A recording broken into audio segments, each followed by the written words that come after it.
Well, hello there. We're here. We got through the weekend, and we're live again. I know we're here. Might have had Jerry and Debbie withdrawals over the weekend, but we are live here to start this new week on Monday. Man, the end of the month already, Debbie. I can hardly believe it. I am Jerry Usher, along with Debbie Georgiani and the show team, and you, the Take Two family. Mm-hmm. Well, this is going to be a great discussion today with the help of our wonderful Take Two family. So just a reminder, we are a live call-in show, and we would love to hear from you. If you're listening, you do not have to be Catholic to call in. We present the topic, and then you take it away with your lived experiences, your takes, your just your thoughts on the subject. Please don't hesitate. Say yes. We need your help. So today we're asking you to really think deeply about this and then to respond. Tell us the person you secretly look up to and why. And Jerry's going to give us some of the details of that, because we're going to broaden the discussion. But here's the number, 833-288-3986. Well, it's nothing new. It goes back probably to the dawn of time that when we are trying to be the best version of ourselves, we look around at other people and what makes them good people, virtuous people, holy people, kind, gentle, and all of that. Faithful. And sometimes just in our hearts, we just harbor that person's name and image in our minds and in our hearts and say, I really admire that person for, it could be for a skill, any one particular thing. It could be, like I said, just for the person who they are. Maybe someone has been a mentor to you and really taken an interest in your development and growth, and you feel like they really helped you get to where you are today. 833-288-EWTN,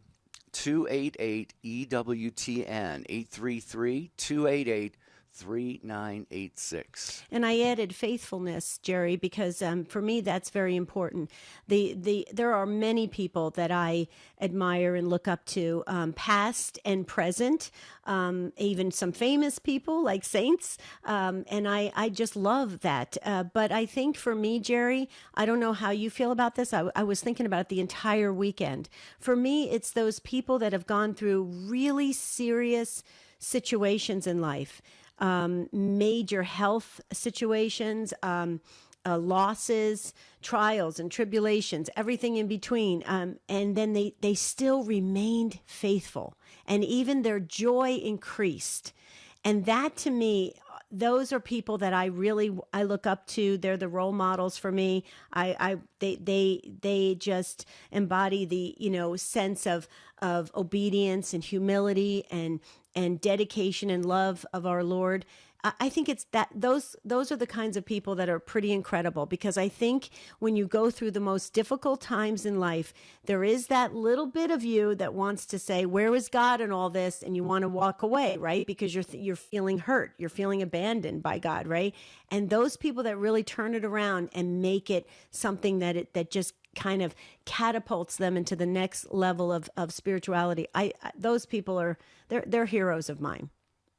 Well, you mentioned the word humility, humble. I was going to say the same thing. Most of the people that we admire, I think one of the things that attracts us to people like that is their humility. They're not blowing their own horn. They're not out to get ahead and to walk all over people to get somewhere in life. They're very, very selfless people.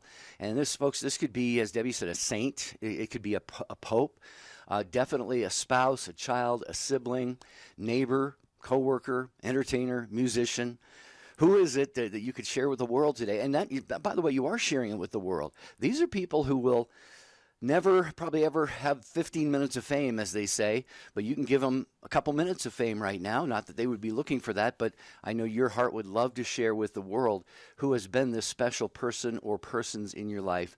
833-288-3986. Shouldn't take too long for you to think about this and come up with maybe many, but we'd ask you to kind of limit it to a couple if you can. 833-288-3986. And if you don't want to tell the world exactly who this person is, you can just describe what they mean to you, what the relationship is. And so I understand that, because I don't want to share one of the many folks that I look up to. She is amazing, and she is that humble, gentle, just beautiful, faithful daughter of the Most High God. I love her so very much. She's been a friend and a neighbor for over 30 30 years. And Jerry, I know you and I've spoken privately about her, and she's one of these people that no matter what hits her, no matter what she faces, she is praising God, and she literally has her hands up in the air, praising God all the time. That is the way she conducts her entire life. She moves with the Spirit. And when I watch her, and I kind of watch her even sometimes from a distance on Facebook, Jerry, I say, wow. She never wavers. She never loses hope. She's so encouraging. So folks, do you have somebody like that in your life that you secretly look up to and you say, that is a person that really is just extraordinary? Please share it with us, and why. What are the reasons? 833-288 3986. And Jerry, just real quickly, I'm getting some comments coming in. Everybody's really excited to see both of us on video, so we're waving to both of you. Yeah, folks, I was under the weather last week. It was brutal. I was coughing, and I gave it to, as every good wife should, I gave it to my husband. And so it was just bad. It was bad in the Giorgiani household, but we're hanging in there, and we're back, hopefully. I would put out a couple people that I very much admire. One of them, I mentioned this on the show before, the gentleman that I share a house with and I take care of to a certain degree, Harvey. He is a very beautiful, delightful, simple, not a simpleton. He's very deep, but he has a very simple faith. He loves God so much. I've seen him even well up with tears when he receives the Holy Eucharist sometimes. And so he has been a very, very dear friend of mine and a role model, and maybe even in a little bit of a sense of father figure. So I really do admire him. The other is also a father figure, and that's my pastor, Father Paul, Father Paul Smith. I've mentioned him on the air before. You would never know that he is going through a lot, and we don't even know what he's going through right now. He had a brain tumor, had it removed. This was a few years ago. He recently had another MRI. I don't think any of us have heard the results of the MRI. He shares with me a little bit here and there about how he's feeling and what he's going through and some of the symptoms that he's having that have come back. So, but you would never know it. Never. You see him at church, in the office, at Mass. He is always just 100% joyful and peaceful and outward thinking and acting, putting other people in front of him. So Father Paul as well. What about you, Take Two family? Who is the person or persons you admire secretly, or maybe not so secretly? 833-288-3986. Are you familiar with StandTallToday.com? It's designed to help you on the journey of life through our incredible fellowship club with over 300 members. We hold Zoom presentations, individual, group, and crisis coaching, and exclusive interviews, offering you hope, love, peace, and joy, and being a beacon of light to the world.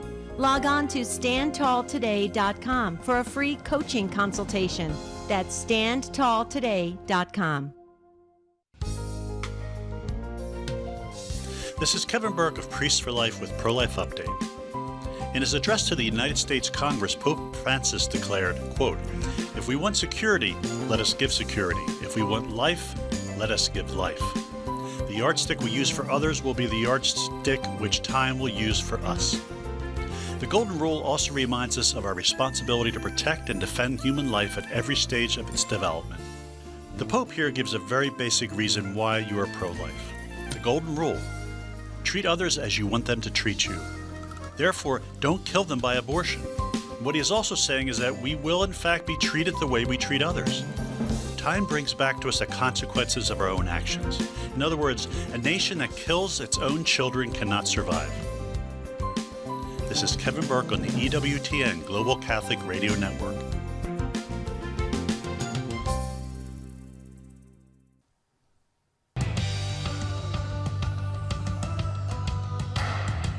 We hope you join us on this wonderful live broadcast of Take Two with Jerry and Debbie.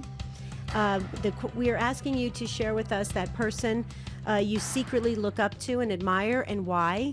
We'd love to hear from you, so please don't hesitate. I know it's Monday, and everybody's, it's the end of the month, like Jerry said. We're already 1 month down in 2023. Can you believe it?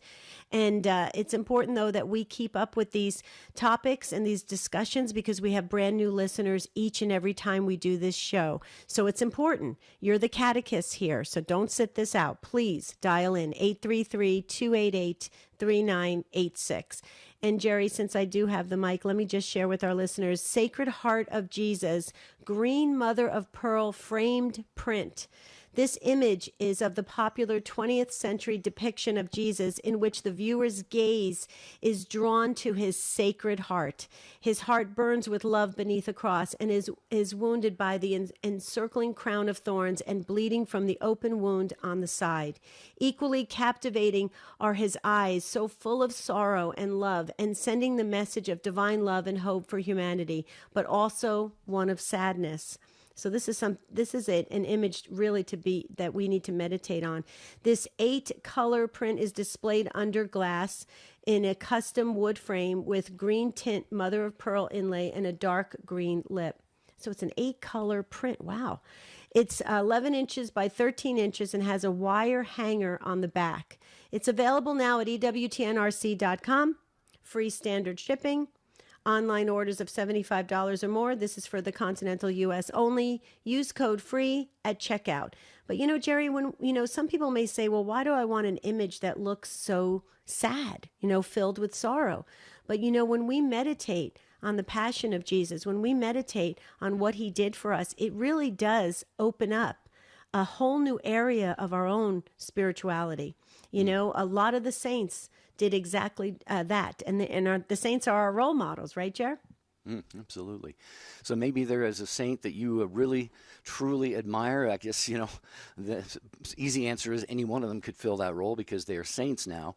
But maybe there is one in particular in your life. Maybe there's, again, that teacher, that mentor, your parent, a neighbor, a coworker, someone who's really just really been a blessing to your life and helped you to become the best you can be.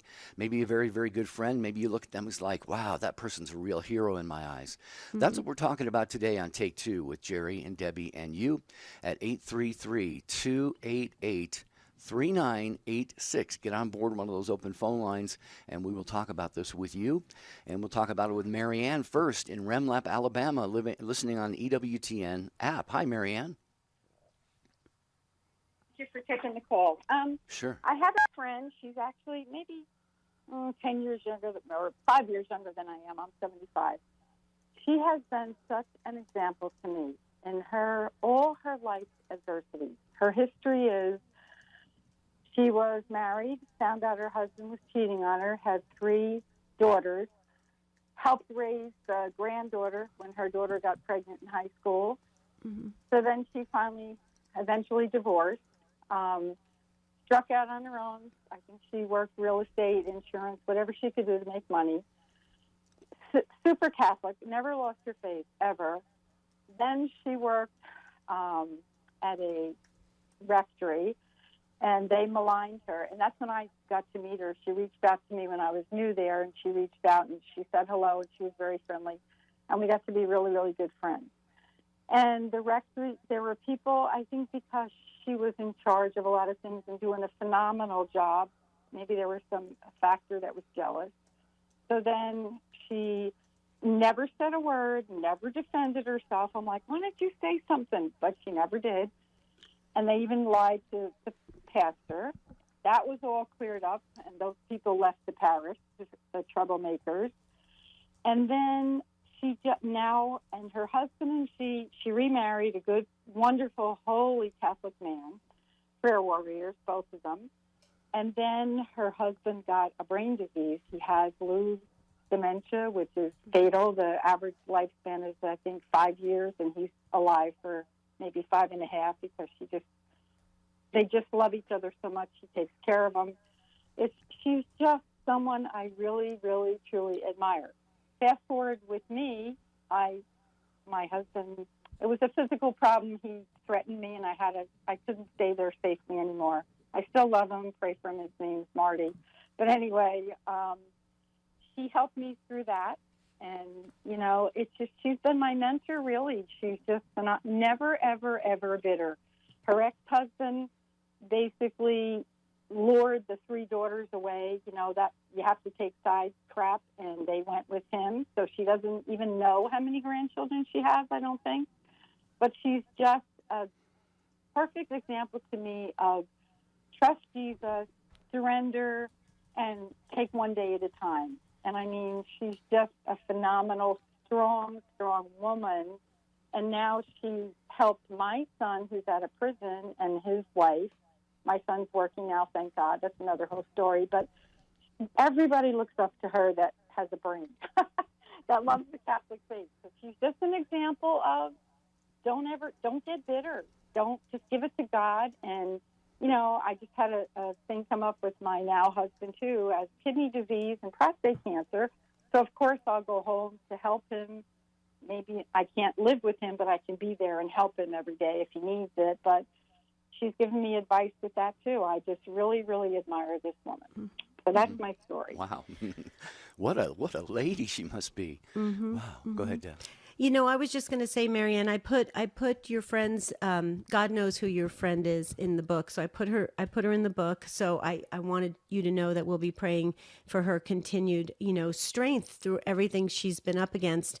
And it's so interesting as you were explaining her situation and everything coming at her, and then especially the breakdown of her family, and then, you know, the kids being pulled away, and she still maintained the faith, and she still, you know, kept the joy.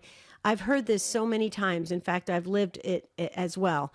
And I will tell you, Marianne, I had a wonderful pastor who said, when you go through some of the most difficult times of your life, you're going to go one of 2 ways. You're either going to get super close to God, or you're going to drift away. There's really nothing in between. He said this to me, and it frightened me so much that I said, I lost everything. I'm not going to lose God. And I wonder if your friend, you know, had that same kind of feeling inside, that, you know, things of the world were being broken and taken away, and she was being hurt by people and things of the world, but she wasn't going to let God be taken away. And I love that about her, whoever she is. You've got a beautiful friend there. It maybe sounds like you don't want to maybe possibly give her first name, and we understand that. But I just will say that we have to pray for the folks that immediately they do turn away from God. You know, they turn away when things hit them because they feel like God has disappointed them, God has let them down.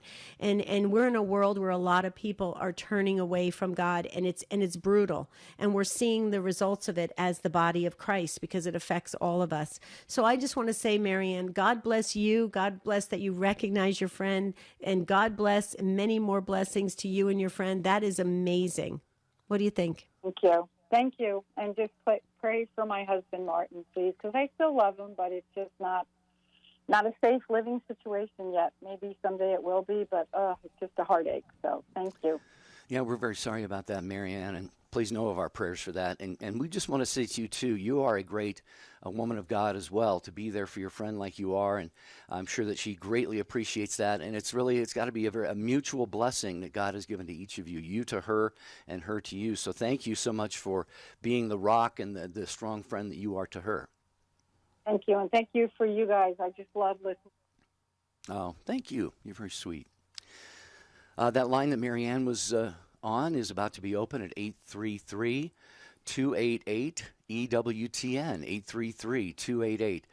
833-288-3986. And, you know, Debbie, when we hear stories like that, you know, her friend reminds me of Job, you know, the book of Job in the Bible. You know, God allows Satan to, you know, treat Job just horribly, and he loses just about everything, even his family and all that.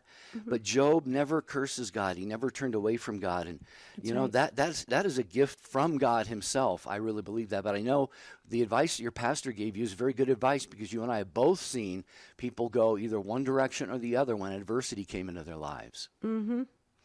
Yeah, and I just want to go back to this again, because I think it's important that we state it over and over again, because we have listeners that come in and out. They're doing their chores, they're working. Some people put in their earbuds while they're at work, and so they're half listening. But it's very important we talk about this, Jerry.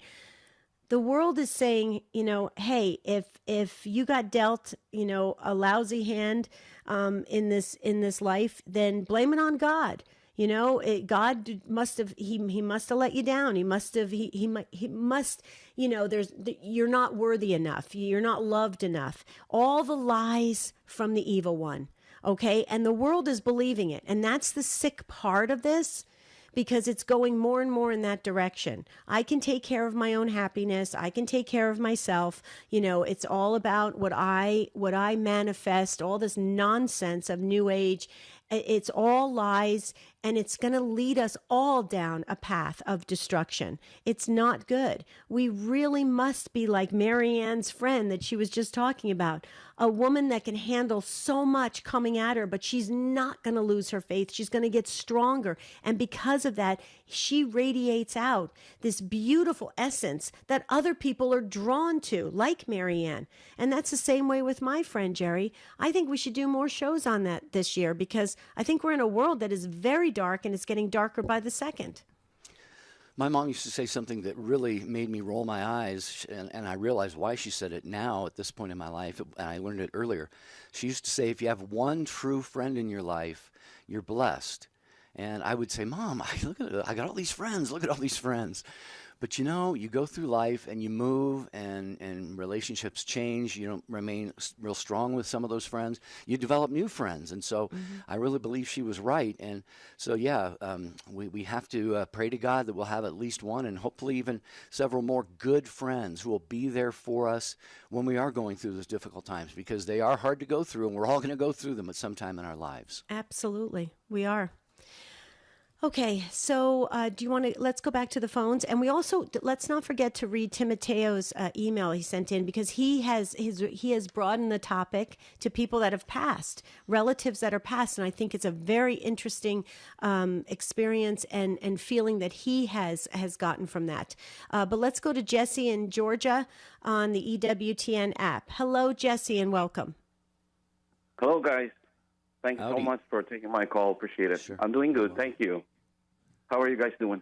Doing well. Thank you, Jesse. Appreciate it. You're welcome. Yeah. Thank you for this opportunity. And my son, I was going to share about my son. My son is now 17 years old, but when he was diagnosed with autism along the spectrum, that was when he was in preschool age, was kindergarten and the first grade. And I thought for a moment that I was a solid Roman Catholic, believer. By birth, my parents always go to church. It doesn't matter if it's windy or stormy outside, go to church on Sundays. And I feel like God just put in a heavy cross on me when he got diagnosed with autism and left me alone by myself to mend. And so that kind of feeling, kind of like make or break to me. I think that's what I was thinking during that time, and I was like, I have to search him. He's probably there waiting for me, and I have to search him wherever he is, maybe he's somewhere. And I try to search him, and I try to learn from my son along the years, and now he's 17 years old, and I feel like he is just there. He is everywhere, and he is with my son. Actually, I thought that he was being, judgmental to me, but actually it was the love that my forgiveness and my compassion to other people has been, it was something that is very awakening to me. And I was so thankful to Tommy. It's autism. I mean, there's a lot of not very good things that's happening, but my love, my forgiveness, my patience has just, developed and to the great degree when dealing with other people's mistakes and not so judgmental and be forgiving to others. Tommy taught me that. My son during those years taught me that, and he is being instrumental, very instrumental. God used him to actually change me. Yeah. So Tommy's the man. Tommy's the man, Jesse. It sure sounds like that. God bless you, brother, for calling in. And it's so beautiful that, usually it's a child looks up to a parent, a mother or a father. And that is almost always the case. Sometimes, we don't necessarily come from really good families of origin. But it really, you think about it, when people think about it, they think it should be the child, admiring the father. And I'm sure he does with you, Jesse. But the fact that you kind of turned that around and you said you admire Tommy and how much he has taught you. See, everybody has a custom-sized cross to carry in this life, and this was a cross that God knew you could carry, that you would be able to handle this. Not only would you be able to handle it, but you would get all of these amazing blessings out of it. And Jesse, I'm sure, Debbie, I don't know if you want to comment, Debbie, and we got a break coming up, but there are probably many, many more blessings still to come in this beautiful father-son relationship.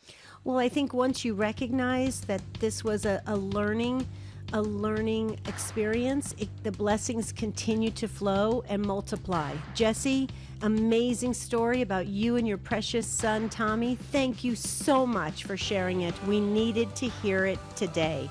God bless you for saying yes and calling up. Please join us, 833-288-3986. Psalm 1, verse 1 says, "Blessed is the man who does not walk in the counsel of the ungodly, nor stand in the way of sinners, nor sit in the seat of scorners." What does that mean? Don't hang around with bad people? No. According to G.K. Chesterton, it means something much better than that. He says that there are certain people who, because they are really pure, create a good atmosphere around themselves. They are truly children of light, and that light shines on everything they touch. So it's not that hanging around bad people makes us bad. It's that being righteous can help make the people around us righteous too. Spend more time with the Apostle of Common Sense. Visit chesterton.org for more information and go to EWTNRC.com to discover more books and programs written and inspired by G.K. Chesterton. He was a scholar, a preacher, a Capuchin Franciscan, and a defender of Christendom. Matthew Bunsen and the Doctors of the Church. St. Lawrence of Brindisi was one of the most respected preachers in the 17th century, but he also helped raise an army against the Ottoman Turks when they invaded Hungary in 1601. He led the troops to victory against the Turks, carrying only a crucifix. He was declared a Doctor of the Church in 1959. To find out more about the Doctors of the Church, visit EWTN.com and click on Catholicism. Take Two with Jerry and Debbie is on YouTube. Search YouTube to find the EWTN YouTube channel so you'll never miss an episode of our show or any of your favorite EWTN radio shows. Matt Swaim here. Tomorrow on the Sunrise Morning Show, we'll celebrate the feast of St. Francis de Sales, patron of Catholic media. Plus news, weather, sports, and more. Now back to Take Two with Jerry and Debbie.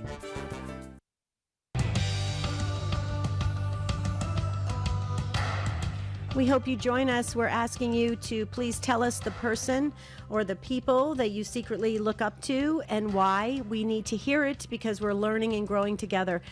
Before Jerry reads an email that came in from one of our Take Two family members, I wanted to just go back to Jesse's call from Georgia about his beautiful son, Tommy. And I just wanted to say it again for folks that are just tuning in. Please really, really hear this from our hearts. We go through these difficult trials and tribulations. Why? To get closer to God, to get stronger. There's a reason for everything. There's a reason, and we should learn, and we should grow, and we should get much more in tune with God and tighter with God, right? And when we realize that, like Jesse has realized all the blessings that Tommy has brought in to his spiritual life, when we notice that and recognize it, the blessings will continue to multiply. Why? Because that's the God we serve, Jerry. He gives us more and more of us getting closer and closer to him. It's the way it works. And we may even come up with even bigger mountains we have to climb. But you know what? We're going to be strong. We're going to have the ability to do it. And on the other side of that mountain, we even get that much closer to God. It's incredible. And that's the name of the game. Mother Angelica talked about it on so many of her shows, and she was spot on. This is a training ground. And the sooner we realize it, the better off we will all be. Absolutely. Well, thank you again, Jesse, for the call. We're going to get back to more calls in a moment. But first, an email I want to get to from our good friend Tim Mateo. And Tim has this to say. He says, "Good morning. My take on today's topic is not really secret, but a unique take on this. My maternal grandfather died in 1956, 5 years before I was born. And yet from the stories that my grandmother and my mother told me, I learned a love, respect, and admiration for a man I never knew." These are just from the stories he was told about his maternal grandfather. "Yet I felt he would have been a kind and gentle grandfather, but I would not dare cross him. He had a very unique and fascinating background I will share at a later time." That's from Tim Mateo. See, but that was important what Tim shared, because sometimes we forget everybody that went before, all these wise, wonderful, successful, holy people in our family and in our friends circle. We forget them, but we can learn, and it can build character and virtue in us. So I love that email from Tim on the reflection of his grandfather. That's huge, and I think we need to do that. Maybe we should go back to our family tree and look up some of these people. Are they had some rough times. I mean, did your family come over from a different country? Because mine came over from obviously Sicily, but. Did your family? I don't know the history of my family like I should. I know that they came out to the Pacific Northwest. I was born in Seattle and grew up in the state of Washington. They came there from Oklahoma, so I'm not sure how they had gotten to Oklahoma or when, but I know one of my brothers, Joe, is really into the ancestor, looking that stuff up. But I bet you it would be fascinating if you ever did that, Jerry, because... Yeah. It'd be interesting. Okay, so back to the phones we shall go. Angel is up next in Baton Rouge, Louisiana, listening on the iHeart Radio app. Hello, Angel. Hello, how are y'all today? It's a beautiful Monday. Doing well. I called a few years back, Jerry. Debbie was not there, and it was at the beginning of my daughter's cancer journey. She lives in North Carolina. Well, she's in remission now.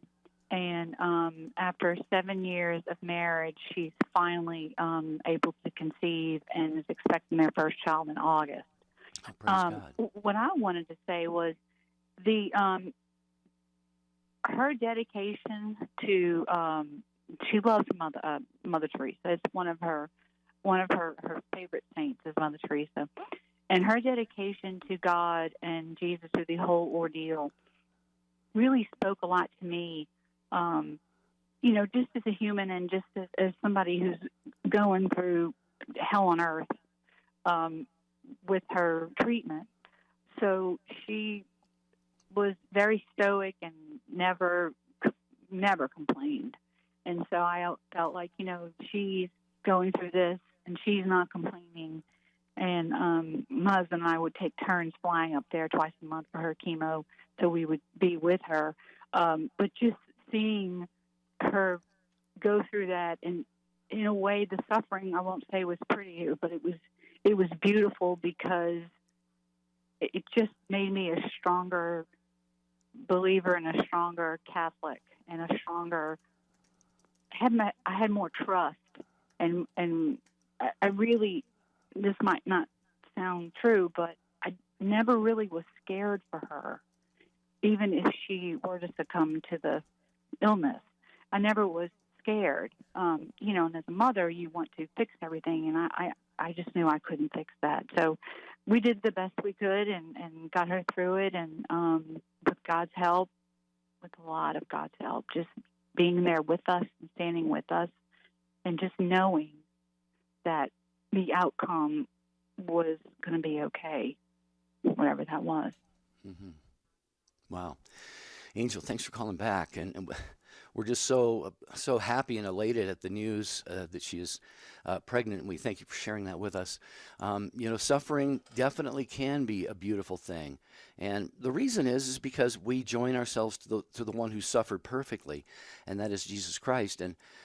And suffering is something that's going to find all of us. We don't have to go looking for it. It is going to find us in our lives, and our reaction to that is going to determine a lot of things. And it requires, everyone to surrender. You mentioned, not only your daughter had to surrender, but you, the family, everybody had to surrender, be abandoned to God and to His will in the situation. And God definitely honored that and respected you, and is definitely with you in all of this. That's my thought on it, Debbie. What do you think?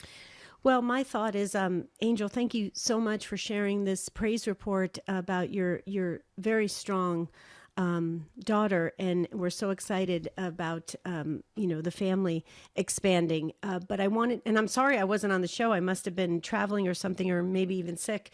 But I'm so glad to get the praise report so I can put that in the prayer book. But Angel, I just wanted to share. You used the key word trust. And you use that and so with such strength behind it. And so I thank you for that, because I've been saying this, and as a matter of fact, I developed a whole talk around it, that, we can pretty much throw a lot of these words out the window, because they're not serving us very well, because as we know in this world, everybody's, changing the definition of words and what they mean and everything. But there's one thing we need to hold on to as Christians: trust.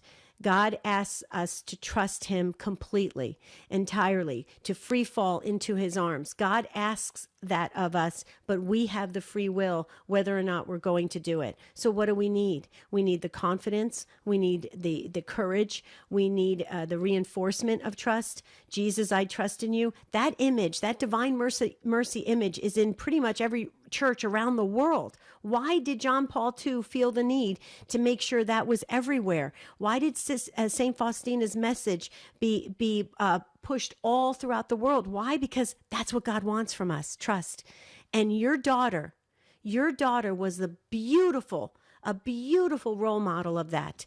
And you got it from her. It built your trust. Now you're passing it on to us, and it's going to help us build that confidence and trust. Thank you, Angel. I love the fact that your name is Angel, because we have a great devotion to the angels. But I got to tell you, you're just a very special mother, a very special woman. We're so grateful that you called in, and you got to keep us updated, and hopefully send us pictures of the family expanding. I would love to, and I don't think that I'm any more special than anyone else. I think that without God's help, none of this happens. And one other thing I wanted to say real quick is, the moment I gave birth to both of my children, I fell in love with my children. Mm. There's you can't describe it. I can't pass it on to someone else and explain it. But I knew that falling in love with them it just was the way it was going to be. And God put that in my heart. And He knew that I needed that, coming from a broken home myself. I needed that love to have a great love for Him. So. Wow. Yeah, see, God's grace, Angel, was at work in your life, really, in a sense, filling in some of the gaps that were missing in your own early life. He provided for that, and that's the way God does that. And wow, you've got many, many gifts, and a whole lot more beautiful blessings to experience, especially with the arrival of the new baby soon. Mm-hmm. Yes. Please stay in touch with us, Angel, okay? I will. Thank you. Awesome. Wow. Wow. I got very emotional with that call. That was Here's huge. the phone number. Yeah, we have a line open, 833-288-3986. If you just joined us, it's Take Two with Jerry and Debbie, live today on a Monday. And we're talking about people that you admire, secretly or otherwise. Maybe somebody in your life you would call a true hero, maybe a mentor of some kind, maybe a coach, a family member. 833-288-3986, and we will continue along with Richard in Florida, listening on Sirius XM 130. Hi, Richard. Hi. Hello, fellow Catholics. It's nice to talk to Catholics. Hi, Richard. Hey, it sure is. Sharing the faith is wonderful. Mm-hmm. And that's one thing my mom did. she shared her faith with us. We were 5 kids. My dad was agnostic, but he married in the church, and he was docile to the faith, and we were raised Catholic. And my mom and he, him being agnostic and being in the world, eventually, after we children were grown, they divorced. And Mom kept us praying for him, and of course she did. And we were living our lives. And when he got cancer, she welcomed him home. And she brought him back into the home, and she cared for him like his wife, because she was his wife. Even though he divorced her in a civil marriage, still in faith, she was his wife, and so she was dedicated to him. And through her sacrifice, I believe, and through the example that she and one of my brothers exemplified in his care and taking care of him until he passed, he came to the faith.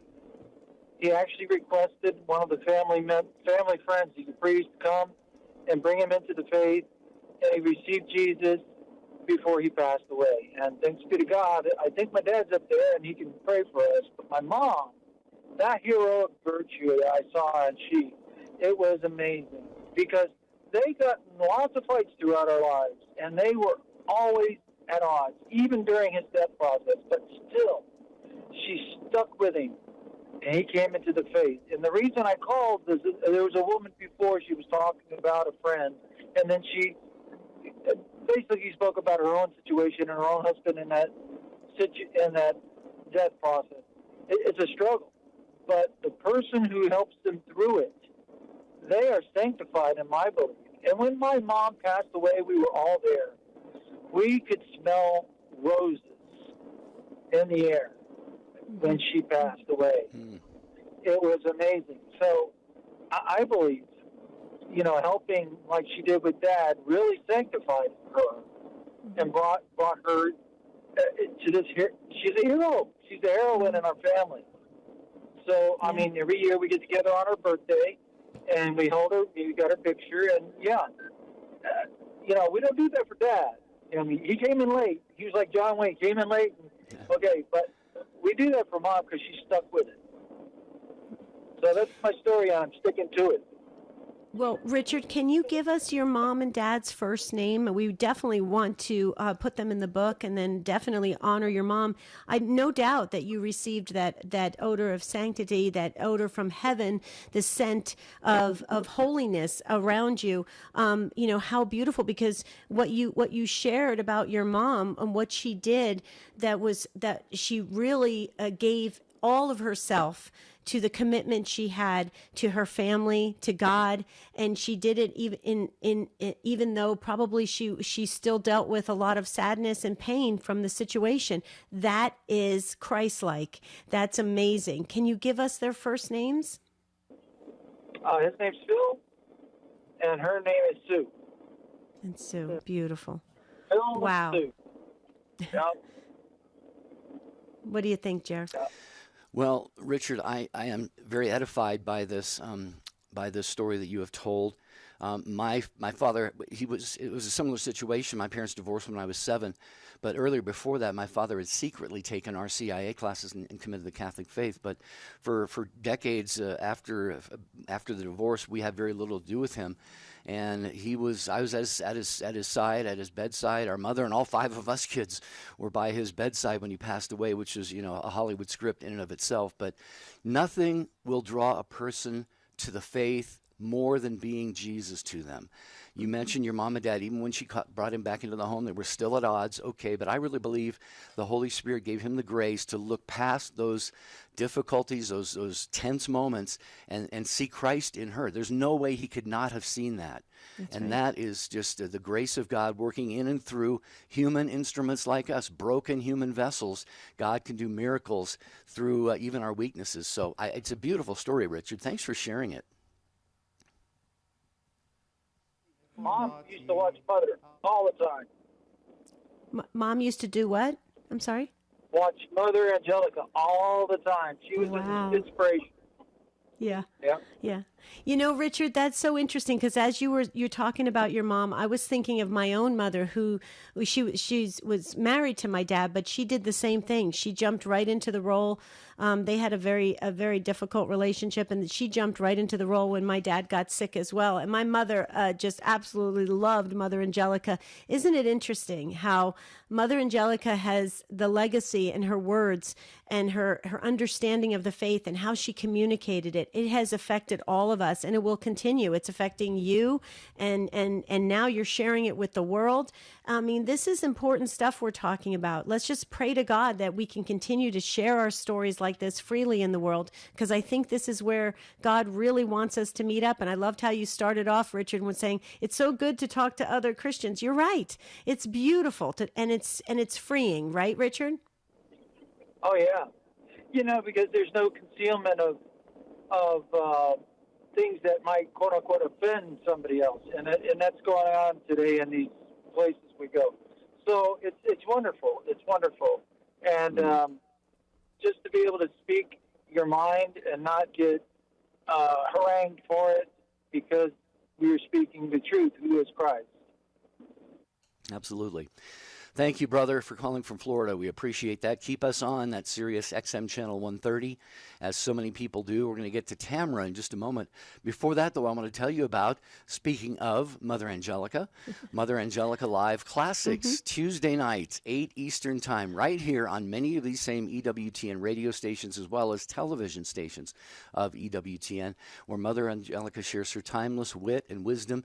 And this week, Mother reflects on the miracles of Jesus and discusses the sacrament of penance. That's Mother Angelica Lives. Classics. Don't miss it, folks. Tuesdays, 8 Eastern Time on EWTN television and radio. Mm-hmm. And if you don't know about Mother Angelica that much, this is the perfect opportunity. You can catch up with the rest of us because she's amazing. Right, Jer? Yeah. Yeah, and you can even go on EWTN's website. They've got a special section there on the website all about Mother and her life and legacy. So I agree. Everybody should learn all they can about her, because look at you and I are sitting here because of her. Oh, absolutely. People have come back into the faith because of her. So many miracles, so many wonderful things. So we all owe a debt of gratitude to Mother. Well, and I just noticed she's actually right over my left shoulder. The Raymond Arroyo's book. You can see a picture of Mother Angelica right there. See, so we definitely believe what we're sharing, folks. Jerry, where are we going next? All right, Fayetteville, Georgia. We're going to stop off there and talk to Tamara, who's listening on The Quest. Tamara, good afternoon. And good afternoon. It is good to hear from y'all, and always good to hear y'all on the radio. Happy 7.5 years on the radio with the Take Two family, too. Thank you, Tamara. Thank you. Yes. And I had a couple of things I was wanting to talk about. I love a priest down in Griffin, Georgia, named Father Smythe. And Father Smythe told me how to do a proper confession years ago, before I had ever even thought about becoming Catholic or didn't know anything about the Catholic Church. I was going for some very good spiritual advice. And then we talked about confessions. I took my first confession with him, and then he explained to me how to do a proper alm, when we are giving alms, to give our very best, and it's something brand new, even something that maybe you would love to have yourself, and that is proper, and I knew to give it joyfully. And I was so excited. I went home, and they needed some groceries at the Sacred Heart Catholic Church. I got like $65 worth of groceries, went straight back, and my mother, we were raised Baptist, she's like, no, I don't think you should. I wasn't listening, and I went straight back to Father Smythe. He prayed over it and was so happy and rejoicing. And then when my father got home from work that day, Daddy was thrilled. He's like, did he accept it, Tammy? I'm like, yes, sir, he did. And he said, and everything was brand new, like he told you. And Daddy was like, all right. Dad was real glad. And Mom had forgotten. She wasn't upset. She just, was wondering, what was I doing, and was it going to be okay? But it was very good to get that information, because it's accurate, and it helps our hearts and minds be set proper for helping our brothers and sisters. And then another thing is the prayers for for Saint Mother Mary's intercession. They are effective. They're extremely effective. I had used them on a gentleman that I care a whole lot about. He had terrible cancer, and I had never prayed for Mother Mary to intercede and help. And I started praying that, and he started putting on weight. And I'm in Georgia. He is in Connecticut. He still is. He's alive, and everything was improving. So, and I was telling your screen caller that this man had helped me years back when I almost had apostatized. Him and his mother had prayed for me and kept me restored and connected, even though some of his, I don't know how you'd say it, but he would tell me to go to church and drop him off by the bar. And then he would never be there when I would get out of church. But he'd be like, come right back, and, we'll go and eat lunch. Wow. Amber, we're getting short on time. Not Amber. Amber's next. Tamara, we're getting short on time, so I wanted just to make a couple quick comments. You've had some amazing relationships, amazing experiences, and this gentleman that you were just talking about did a lot of beautiful things for you.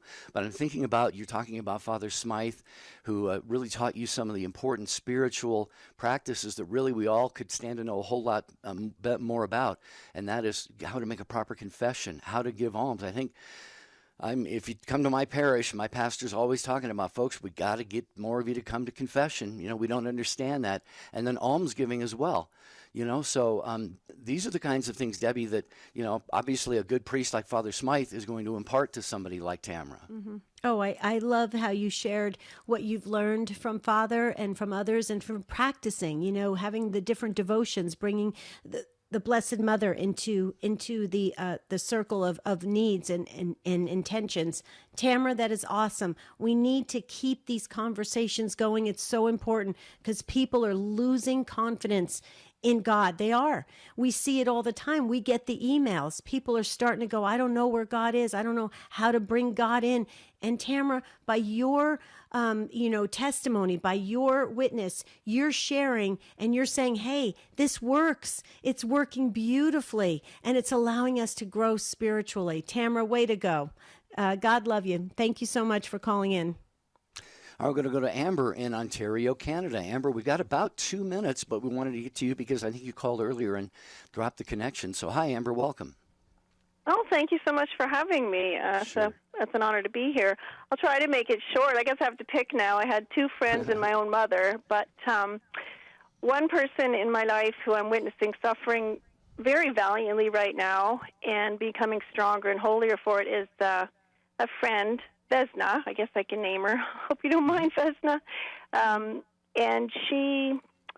it's hard, right? Because some of the greatest sufferings are very personal and private, and so she goes through different physical ailments of her own and other private things maybe that won't bother going into on air. But she is always praying for others to the extent that she'll write down, your deceased relatives that you've lost that you cherish so much, and she'll take that on and be praying for them. And it's just astounding how she still puts others before herself. Got about 30 seconds, Amber. Okay. About 30 seconds. She's Sorry. Vesna, you're an example to myself and to so many others that you might not even know. And if you're listening, now you know. Beautiful. Well, and Amber, you also wanted to share another friend and your mom. I put everybody in the book just so you know. Tomorrow is our unscripted show. If you have more to share about these wonderful, fine folks, you're more than welcome to call back tomorrow. It's unscripted, so you can finish. We're just up against the clock, and we so appreciate you calling back and sharing. We agree with you. When folks get stronger through the suffering that they endure, it is a model for all of us to look up to emulate, to respect and admire. Wow, Jerry, this was a fantastic episode of Take Two. Thanks to our Take Two family. Yeah, we got an email from Carolyn, has a prayer intention. Carolyn, please know that we have added those to the prayer book. And maybe we can even mention this, get the Take Two family praying with you on tomorrow's Unscripted show. So that's Debbie. As Debbie said, that's what we have for you tomorrow. I want to thank Ace McKay, our producer, Matt Gabensky, our call screener. Jeff Burson is on social media. Thanks for all of your comments there. Until tomorrow, we want to wish you a beautiful and blessed day. Ask St. Joseph, please pray for us.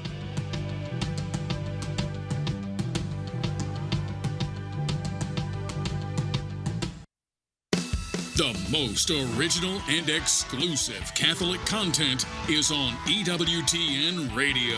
I feel really